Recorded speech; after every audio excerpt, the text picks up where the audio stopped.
Hello everyone, today I'm looking at Metal Gear 2 Solid Snake. This is again very interesting, similar to the first Metal Gear, at least I'm playing this on Subsistence. It's interesting how the writing is just pretty much non-existent in the very first Metal Gear game, but in here it gets a real upgrade. We're introduced into much more complex characters, theming, and ideas that we see throughout the rest of the Metal Gear series.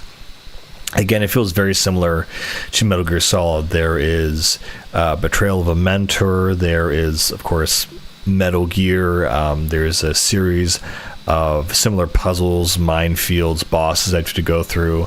In this one, you see the bosses have a lot more of a distinct vibe. They have some crazy name and some sort of gimmick to them, but still, they're pretty much just regular enemies, just harder. For example, the Predator is just a guy who hides in the grass and you chuck grenades at him. It's not very complicated. Besides that, the only new main mechanic here, the crawling is a new thing, so now you can crawl through vents and hide in little things around guards. Aside from that, the arsenal's more or less the same, honestly. It hasn't really changed that much. Instead of having grenade launcher, you just have grenades and you have your missile launcher and all your standard stuff. Again, the flow of the game is dictated by finding all the key cards and using them to go through one area to next. Another thing I'm reminded of is one of the gimmicks near the end of this game is that you have a temperature controlled key card, which is very similar to Metal Gear Solid, obviously. And the only real thing, again, the writing gets a boost. So in the first game, I don't even think if they name the area or location you're in, but in the second game, you are in Zanzibar land, which is not in Zanzibar. It's actually a country in between the Middle East, Russia, or USSR at that time, and China, I believe. So somewhere in like Central Asia, essentially.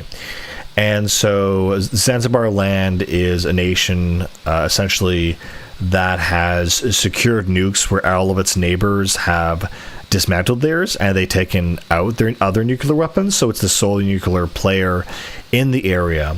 Along with that, Kojima actually added a concept into this game that we haven't really seen at all in its other games, which is energy and oil. Specifically that there is a Czechoslovakian scientist who developed this new kind of oil called Oil-X, which is based on microbes, and it's a biological thing. And so he's Dr. Marv, and he's the main target that has been kidnapped by Zanzibar land, and you have to go into Zanzibar land, this heavily fortified Outer Heaven style country, and rescue him. Again, the gameplay isn't anything super amazing. I think another big improvement is just the fact that the soundtrack sounds better. The sounds are more diverse, more complex, rather, I should say, and there are a lot more themes. The sound effects are much better. They're also introduced the radar system in this one, and so you can see everything displayed by a little dot on the screen, and you can see roughly where you have to go. And now that there's an alarm, the radar system actually ends up being compromised, again, like Metal Gear Solid. Again, it's really weird to see the similarities between these two games and how fundamentally they are the same game, but they just look nothing like each other. But fundamentally, from a gameplay style, it makes a lot of sense if you have it in your hands. Again, the box makes a return. Punching guards, using your SMG, your pistol, pretty much everything else is more or less back. And so Dr. Marv, he is one of the main characters you have to rescue, and there's a whole kind of switcheroo with him.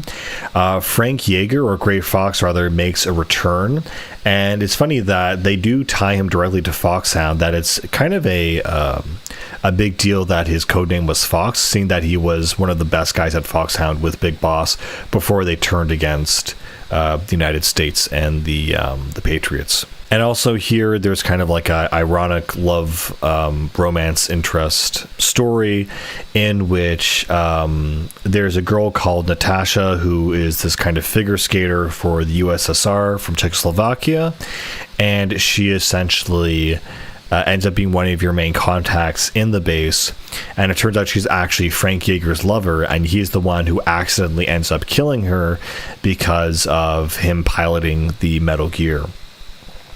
Again, it's interesting to see Gray Fox in this game, kind of linking back to Metal Gear Solid. It doesn't have quite the amount of camaraderie or reference that I was hoping it to have, because I make a really big deal of it in Metal Gear Solid, and here it's just kind of whatever. And also, he's a cyber ninja for some reason in the sequel. Outside from that, Natasha, I think Natasha is a very important character because she always highlights what I felt is the main theme and centerpiece of the Metal Gear Solid or the Metal Gear series, is that she is an individual, she's an ice skater, but she's torn between the loyalty to her country and to her passion, what she really wants to do. And she feels like they're just individuals who are tied up by this giant system, and they're just trying to live their lives. And that's a sentiment and a theme that gets repeated a lot throughout Kojima's games, and I feel is a main centerpiece. Besides just living and have the ability to live and avoid nuclear war, there's also the pursuit of not happiness, but pursuit of individuality, of becoming oneself despite the systems that surround us. And I think that concept, I really trace it back to this game, and I think about Natasha a lot when I see that themology in Kojima's games. There's also obviously a lot more dialogue now. There's different characters who are like, the secret, codec guy who doesn't show his face. There's a girl called Holly who is obviously Meryl. It's funny that the portraits were changed between the MSX version and the PS2 Subsistence version. So he actually looks like Snake in the Subsistence one, but in the original MSX he looks like some actor. They're all kind of based on actors, of course, Kojima and his movies. But what's really interesting to me is that Big Boss in this game is literally based off Sean Connery. So you're fighting Sean Connery when you do the Big Boss fight, if you do the original MSX version, which I don't know how you would do that unless you have an MSX. Anyway, I think it's also noteworthy that trying to pull together the exact timelines between this and the future Metal Gear games is very difficult, because obviously this wasn't planned out in advance. But it is interesting that the big boss in this one is when I think you really truly kill him, or it's one of the big bosses, because I remember the whole idea is that you have to retrieve Big Boss's burnt body in Metal Gear Solid 4, which is how he dies on this one. And I think it's a very funny kind of a meme boss fight in which you are set on fire. You have to throw away all your equipment when you get to the final boss room. And when you finally get there, what happens is that when you're out of ammo, it says Snake never give up. There's always a way to take out the final boss, never lose hope. And you end up basically taking like a can of aerosol and a dirty rag, and end up using that as a mini flamethrower, and you take out Big Boss in the most almost unceremonious way possible as this mini makeshift flamethrower. And so Big Boss ends up dying in his burnt body, and I thought, okay, so if that's Big Boss, then it's him. That's the one they tried to take the DNA from in the fourth game. And I thought, well, that might be Venom Snake, but Venom Snake is literally just some other guy who doesn't share Big Boss's DNA, but he just looks like him a lot, and he's a imposter essentially. And I think that's a really good angle, because it basically means that not only do the events of 5 not pertain or care about the rest of the series, but it could be a side story. It could be something where it's something that takes place in a parallel time. So despite Metal Gear and Metal Gear 2 taking place with Big Boss in them, one could argue that the events of 5 were taking place right alongside these events, at least not after this one, because Big Boss dies. But then I remember that Big Boss also appears in the final cutscene of 4, and I remember there's a reason for that, but I literally can't remember why.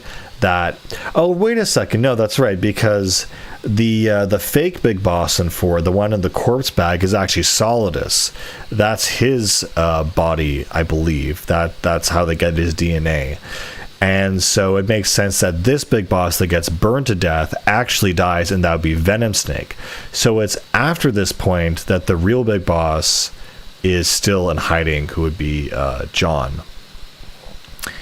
And okay, now it's all coming together. So the entire reason that Venom Snake actually exists is also to help support the story of Metal Gear Solid 4, because it's not possible that Big Boss survived being flamethrowered, because that wasn't the charred body in 4, that was Solidus's body. So okay, it makes sense in the convoluted scope of things. So Venom exists just to die, because anyone can look like Big Boss, but they never use his body for any DNA testing, so it's fine. I guess on top of that, again, yeah, Metal Gear 1, Metal Gear 2, it's hard to say exactly when Metal Gear 5 takes place. I mean, I could probably just look this up later, but it is interesting that it notes that Metal Gear 2 Solid Snake takes place in the late 90s without a specific date. And so I'm not sure when the Shadow of Moses takes place. I thought it was late 90s as well, if not early 2000s. So it's interesting that they frame it in that specific time frame. But yeah, it's interesting to see the building blocks of the Metal Gear Solid series, but it's just like Metal Gear Solid is such a cut above this in every way. It's funny to compare the two, but it's where it started, really. And so you can say this game is whatever, and in the grand scope of things, it's not an amazing game. It's not the super most incredulous whatever game, but I think it is interesting to play for lore reasons and for homework. But on its own, I guess I really wouldn't recommend it. Just like Metal Gear 1, it's fine, but it really is just a supplementary material to understanding the entire Metal Gear Solid universe. Anyway, I think that's pretty much it. I talked about mechanics and the structure and music and presentation and graphics, or whatever.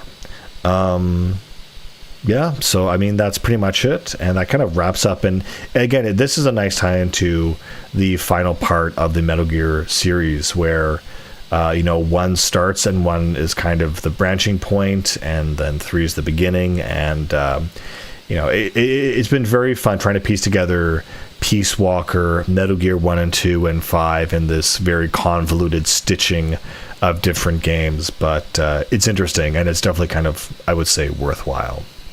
Anyway, that's pretty much all I got to say for this one, and I'll see you later. Bye.